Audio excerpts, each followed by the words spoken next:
and international law. Preventive diplomacy, therefore, is not an option. It is a necessity.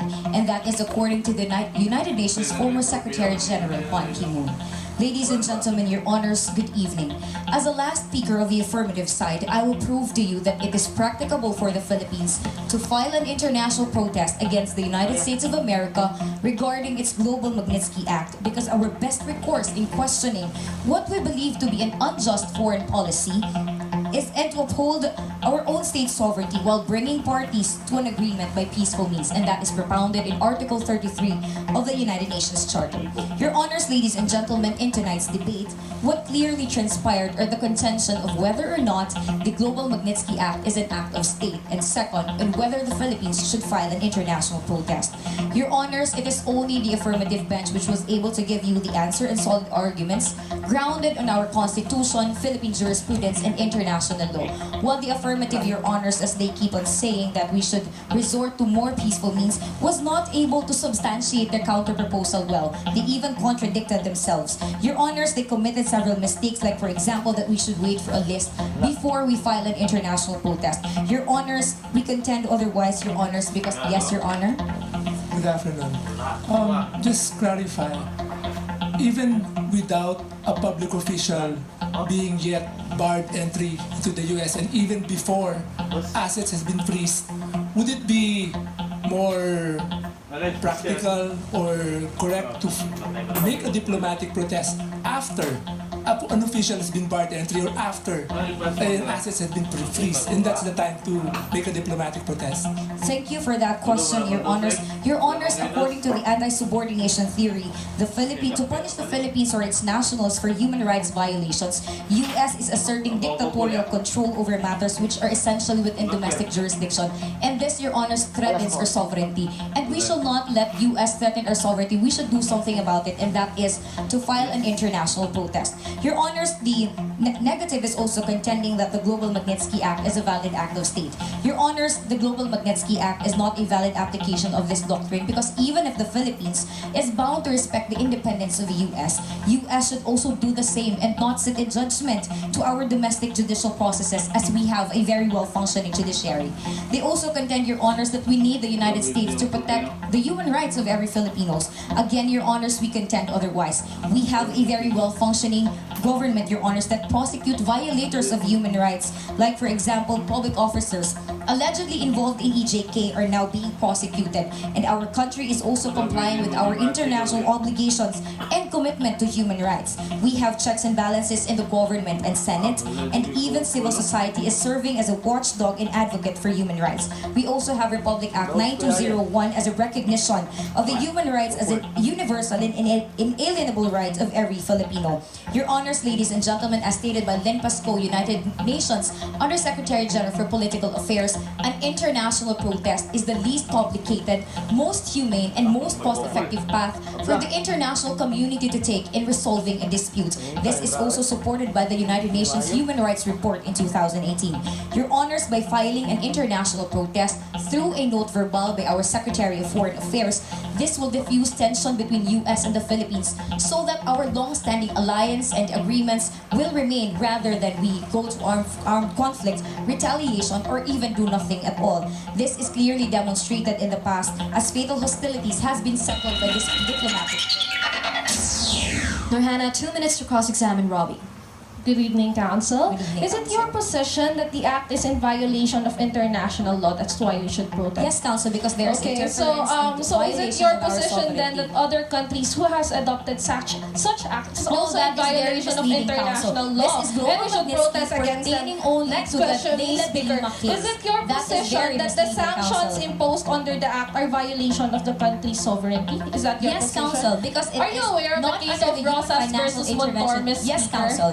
Okay, Yes, Council. under such, so you're well aware that every Yes, sovereign Council. power And has this the is not inherent among the power to exemptions, exclude Council, aliens because from its this is territory neither under upon the law of such grounds as it may countermeasures. be improper This is for its also not a self-preservation law or on public conflict, interest. Council, and this is Miss not in Council, effect. Council, I'm enforcement asking of our you, one of the judicial system. sanctions under the Global Magnitsky Act is the prohibition of entry. Is that right? Yes, Council. Prohibition of entry within the territorial jurisdiction Yes, of the United Council, States. but that And is also violative of our sovereignty. That is also Even if we are bound to respect the independence of US should also respect our independence independence Speaker, because we again, have a next very question, Ms. well-functioning Speaker. Another judiciary. sanction under Council, global- this is no basis. Ms. Speaker, as please the case respect of Leila my de time, Lima Ms. is still Speaker. under prosecution. Ms. Speaker, and please United respect States my shall time. I'm respect that. asking you, Yes, Ms. Council. Speaker. My question is, another sanction is the freezing of assets. Is that Yes, right? Council. And that is within the territorial jurisdiction of the Council, United again, States. it Is threatens not that our we are sovereignty actually the because the ones United States is violating the demanding sovereignty for of the release United of States, a but not validly detained allowing individual, them to and that is regulate clearly assets a within their violation of territorial our jurisdiction. sovereignty. That would be It cannot all, be Your recognized as a Honors. valid act of That would state. be all. Hannah, 4 minutes to tell us why it would not be practicable to protest the Global Magnitsky Act. The United States-Philippines relations are based on historical and cultural links and a shared democracy and human rights. Your Honors, good evening, ladies and gentlemen. We would like to reiterate our stand on tonight's debate. Contrary to how the affirmative House argues, we are actually for the promotion, protection, and exercise of our sovereignty, as well as upholding our treaty obligations in relation to human rights, as well as the United Nations Declaration of Principles of International Law concerning friendly relations and cooperation among states. We also stand by the Supreme Court's decision on the validity and constitutionality of the arrest of Senator De Lima. That is not the case at hand. The case at hand is whether there is indeed violations of human rights in such arrest or detention of De Lima, which is not decided upon here in our courts. However, the issue at hand is clear and distinct. Should the Philippines file an international protest against the United States Global Magnitsky Human Rights Accountability Act? This is a political question, Your Honors, and the affirmative House has failed to justify that such protest, which is adversarial, antagonistic, and improper on this point, is indeed necessary, beneficial, and practicable for the Philippines. Yes, Your Honor.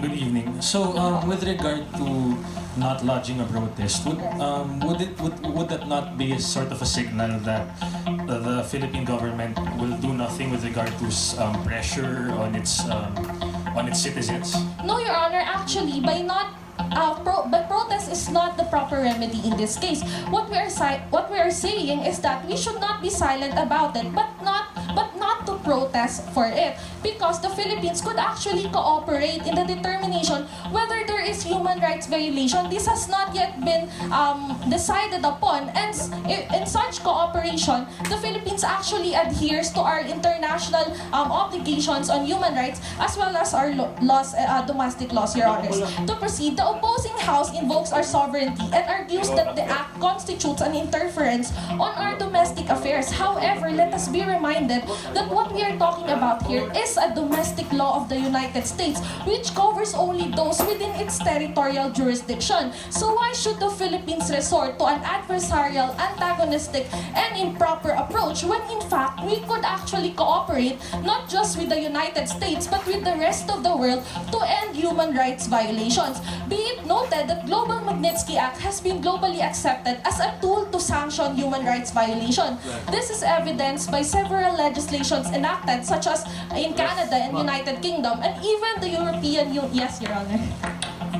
I would just like to ask, is there already an assumption that the detention of De Lima constitutes human rights violation? No, Your Honor. In fact, both in the Act and the U.S. Senate resolution has stated that there shall still be determination as to whether there is indeed violation, a human rights violation on the arrest and detention of De Lima. Thus, there is actually no controversy at hand to file an international protest. We are talking about here of human rights violations which has not yet been decided upon. So in this case, an international protest is antagonistic, adversarial, and improper, since we're still not aware of who actually violated human rights, or if there is indeed violation of human rights, Your Honor. On our part, the Philippines has taken cognizance of human rights in our determination of and resolution of controversies.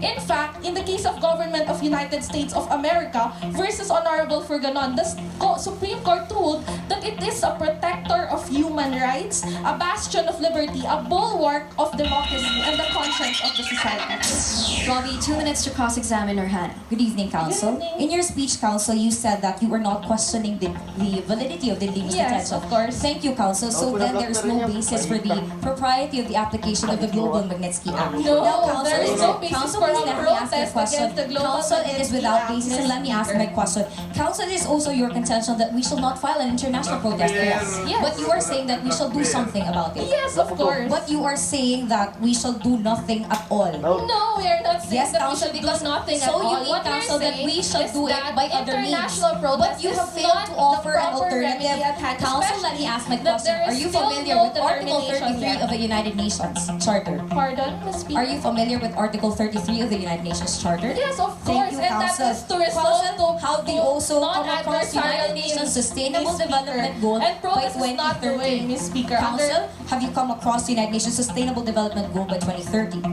Yes, of course. Yes, thank you, Council. To further enlighten you, it is the new agenda for humanity. And one of the core responsibilities So how of is the that principal... relevant to Council, the please case listen at to my hand? question. The core responsibilities of a state What in is your conflict question, resolution Ms. is to Speaker? prevent Be and asking. end to prevent and end conflicts through peaceful means. Now, Council, would you think it is rightful for the Philippines, being a member of the UN, under the principle of international committee, to abide by the rules of the UN?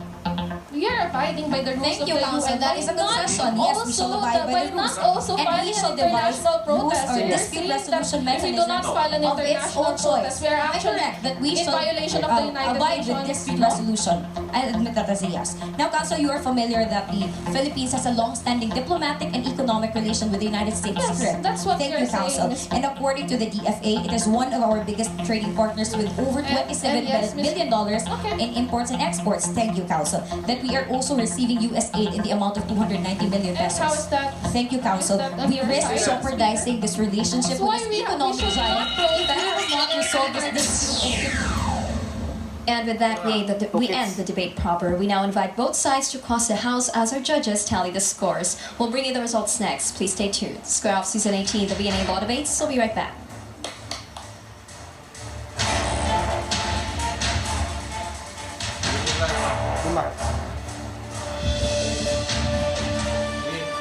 Kuya, tukits ya. Tukits. Every time I'm on the road, I can also expect high performance from Phoenix Fuels.